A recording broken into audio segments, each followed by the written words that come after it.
Effervescent vitamin C is seen by many people as an essential healthcare product. As soon as you feel weak, have a sore throat, or the weather changes, you immediately feel the urge to put a tablet in water and believe you are doing the right thing. But does this common practice really have benefits? Or are we just repeating a habit created by advertising campaigns and helping to drive an industry that profits from the feeling of protection?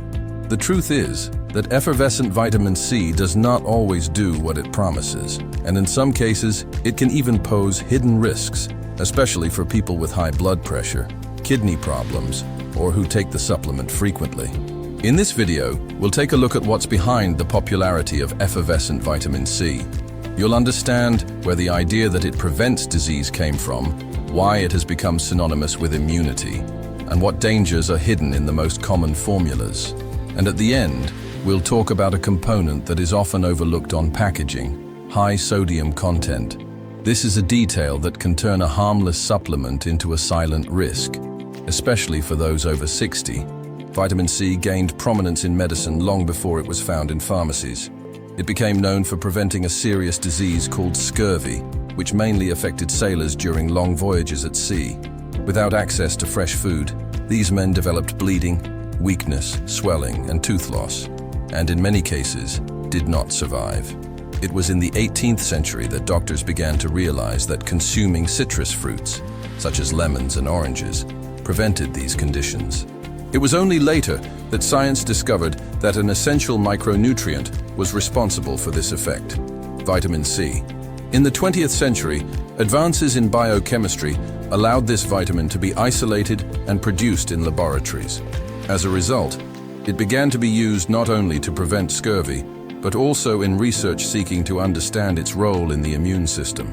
During the 1960s and 70s, vitamin C was championed by some scientists as a possible ally against respiratory infections. The idea that it would help prevent the flu spread quickly, and even without scientific consensus, ended up being incorporated by the industry as an attractive promise. From then on, vitamin C began to be sold as synonymous with immunity, energy, and well-being. And one format became more popular than the others. The effervescent tablet, which dissolves in water, has a pleasant taste and conveys a sense of health consciousness. But what was once a useful supplement in cases of nutritional deficiency came to be used widely, even when there is no real medical need. Today, most people who consume effervescent vitamin C are not deficient in this nutrient, but believe they are better protecting themselves against everyday illnesses. This scenario has paved the way for the growth of a billion-dollar market, and this is where the health discourse begins to blur with commercial strategies. In the next section, we will understand how immunity marketing has transformed a simple supplement into a product consumed out of habit, and often without proper guidance. Over the years, the image of vitamin C has moved away from science and closer to advertising. Even without consistent evidence that it prevents colds in healthy people, the idea has taken hold in the collective imagination. And brands have taken advantage of this with a simple strategy: making vitamin C synonymous with immunity. The promise seemed perfect. It was a supplement that did not require a prescription, tasted good, dissolved easily in water, and could be sold as part of the routine of anyone concerned about their health. All it took was colorful packaging and words like immune booster, flu prevention, or fights free radicals, and the product gained immediate appeal. The problem is that for a large part of the population, these messages came to be interpreted as absolute truths. Few people realize that this type of communication, even if legally permitted, is based on vague language, generic associations, and commercial convenience. Today, many effervescent vitamin C tablets are consumed without medical advice, without nutritional assessment, and, worse still, in doses higher than necessary. What lies behind this consumption is not just the desire to protect oneself. It is also the psychological effect of a product that makes noise, bubbles, tastes like orange, and comes in packaging that suggests care. It is a feeling of doing something good for the body, even when there is no evidence that it will bring any concrete benefits. And this consumption out of habit, impulse, or indirect suggestion from advertising is what sustains much of the revenue from these products. But what does science really say about the effectiveness of vitamin C against colds and flu? And why doesn't the human body take advantage of these megadoses as many people imagine?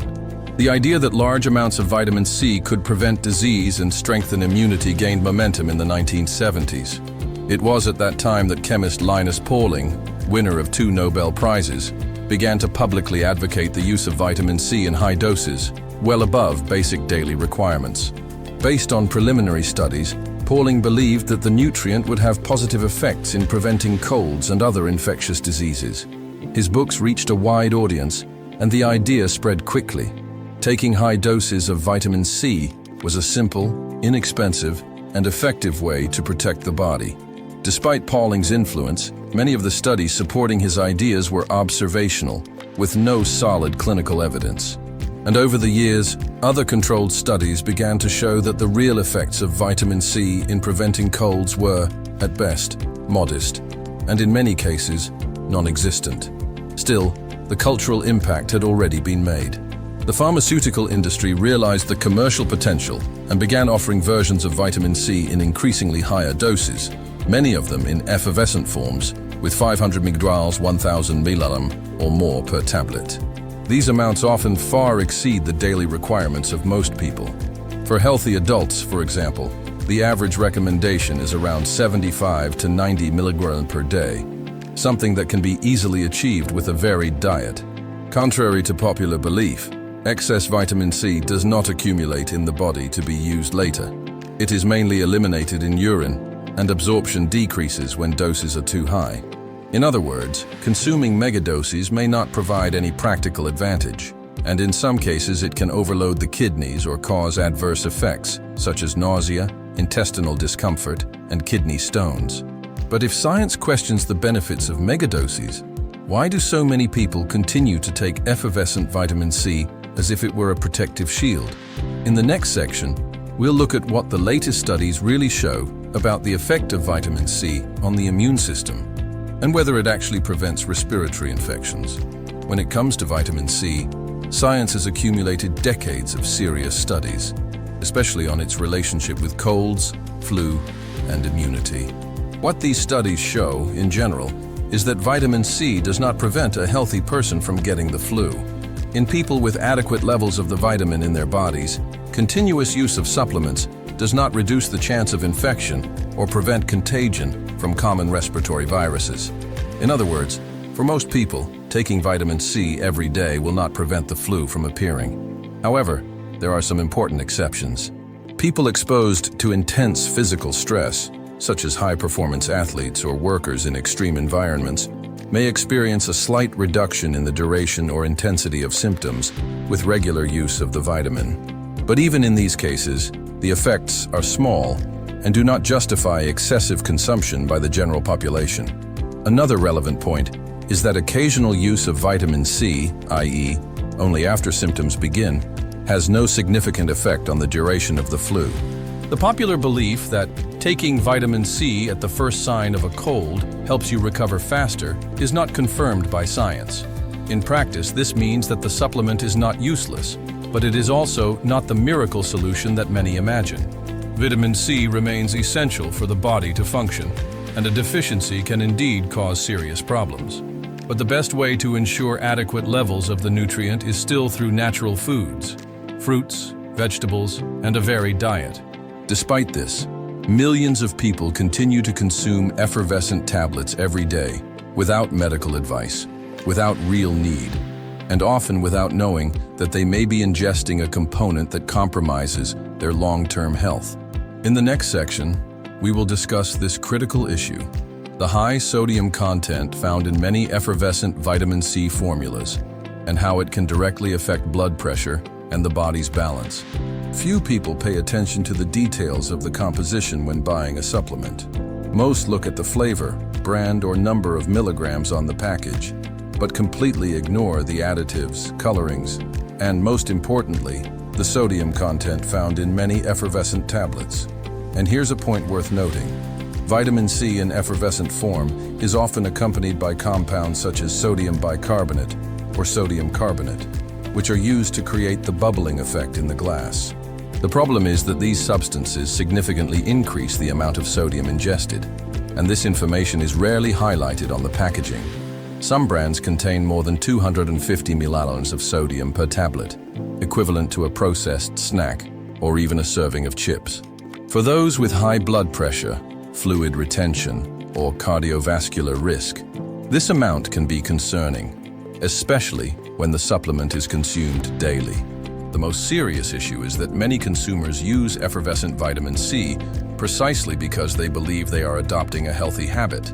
They trust the citrus flavor, the effervescence that clears the throat, and the label that suggests enhanced immunity.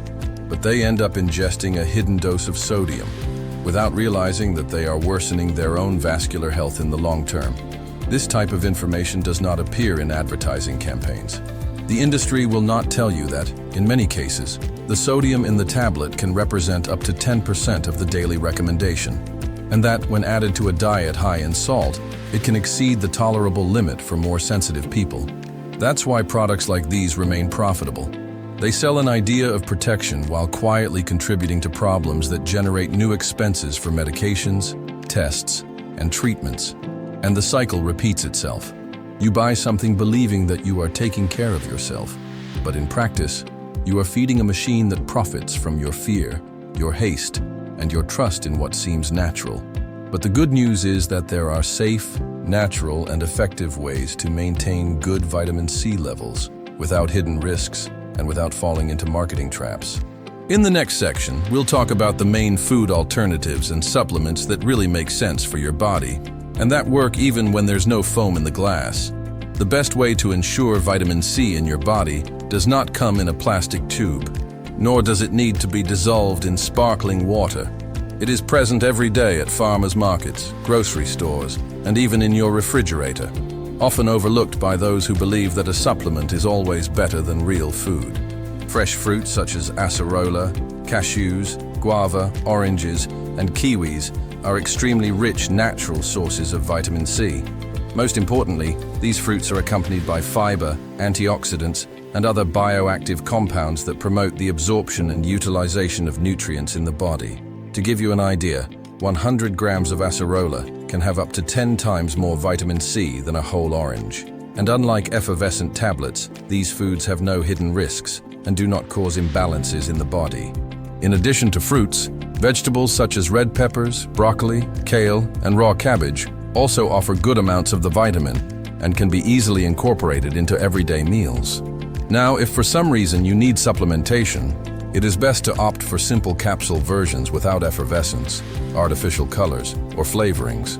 These options usually have more balanced doses and do not contain added sodium, which makes them safer for prolonged use, especially in the elderly or people with chronic diseases.